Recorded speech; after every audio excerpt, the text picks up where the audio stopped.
ان کے راستے میں فدق پڑتا تھا، خیبر کا علاقہ۔ تو یہ لوگ جب آئے، اللہ کے نبی سے ملاقات ہوئی، انہوں نے بھی اسلام قبول نہیں کیا۔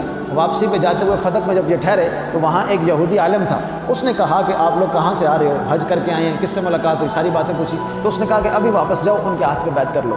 ہماری قوم تو ان کو نہیں مانے گی حسد کی وجہ سے، لیکن آخری نبی وہی ہیں اور اس کائنات کے سردار وہی ہیں۔ اگر آپ ان کے ہاتھ پہ ایمان قبول کر لو گے تو جس خطے میں ابھی ہم رہ رہے ہیں یہ ان قریب ان کی زیر سلطنت آ جائے گی۔ تو وہ خیبر کا علاقہ تھا، پھر 7 ہی سالوں کے اندر اندر وہ علاقہ فتح ہو گیا۔ تو یہ سارے اس طرح اللہ کے نبی سارے قبائل سے ملتے رہے، لیکن کسی قبیلے نے بھی آپ کی طرف توجہ نہیں کی۔ تو اللہ پاک نے جن کی جوہلی میں یہ نصیب لکھا تھا انہی نے توجہ کی۔ تو اسی طرح ایک موقع پہ انصار آئے ہوئے تھے، یثرب کے لوگ، اس علاقے کو یثرب کہا جاتا تھا۔ یثرب کی کافی معنی کتابوں میں لکھے ہیں۔ ایک معنی یہ لکھا ہے کہ یہ آب و ہوا یہاں کی بڑی خراب تھی اور اس خراب آب و ہوا کی وجہ سے وہ بیماری رہتی تھی، وبائیں رہتی تھیں، اس وجہ سے اسے یثرب کہا جاتا تھا۔ تو وہاں 2 قبیلے تھے، اوس اور خزرج۔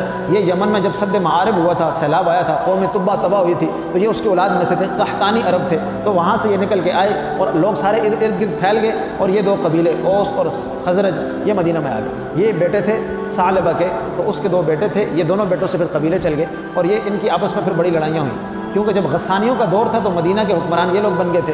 تو جب یہ مدینہ کے حکمران بنے تو آپس میں چچا زاد بھائی تھے، تو چچا زاد بھائیوں میں ہوتا ہے کچھ نہ کچھ دل میں غیر، جسے ہمارے یہاں کہا جاتا ہے، وہ پھر بڑھتا چلا گیا، ان کی آپس میں شدید نفرتیں ہوں گی۔ تو یہ بڑا لڑتے رہے، 550 سال تک ان کی لڑائیاں رہی ہیں، اور ان کے قریب ہی یہودی 3 قبیلے آباد تھے، بنو نذیر، بنو قینقاع، بنو قریظہ۔ ان میں سے 2 قبیلوں کا تعلق انہوں نے اوس کے ساتھ معاہدہ کیا ہوا تھا، ایک نے خزرج کے ساتھ۔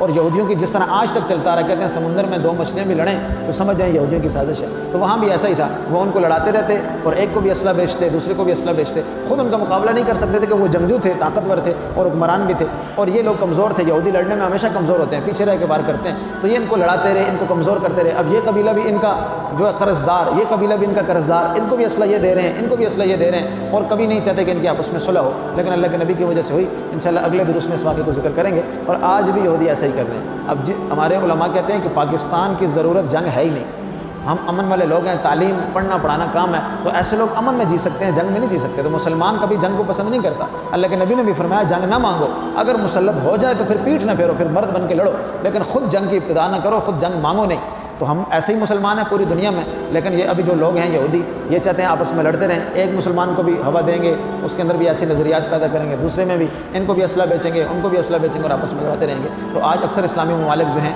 وہ اسلحے کی ساری چیزیں انہی سے خرید رہے ہیں، ان کی انڈسٹری چل رہی ہے، پیسہ خود کما رہے ہیں، ہمارے لوگ ان کے مقروض ہو رہے ہیں، اور وہی اسلحہ ایک مسلمان دوسرے پہ استعمال کر رہا ہے۔ تو یہودیوں کا اسلحہ ہے، انہیں فکر ہی نہیں ہے کہ انہیں مارنا نہیں پڑ رہا، مارتے بھی مسلمان ہیں، خریدتے بھی مسلمان ہیں، تو ہماری معیشت کا بھی نقصان ہو رہا ہے، اور ہمارا جو افرادی قوت ہے اس کا بھی نقصان ہو رہا ہے، ہمارا اسٹرکچر بھی تباہ ہو رہا ہے، تو سب کچھ تباہی کی طرف جا رہا ہے، اور ہم اس چیز کو سمجھتے نہیں ہیں۔ جو تاریخی سبق ہوتے ہیں یہ اسی لیے ہوتے ہیں کہ پرانی تاریخ کو دیکھ کے آج کے حالات کو ہم درست کر سکیں، اور اگر ہم سبق نہیں لیں گے تو ہمارا بھی وہی حال ہوگا جو زمانے کے لوگوں کا ہوا۔ اللہ پاک ہمیں سمجھنے کی توفیق عطا فرمائے۔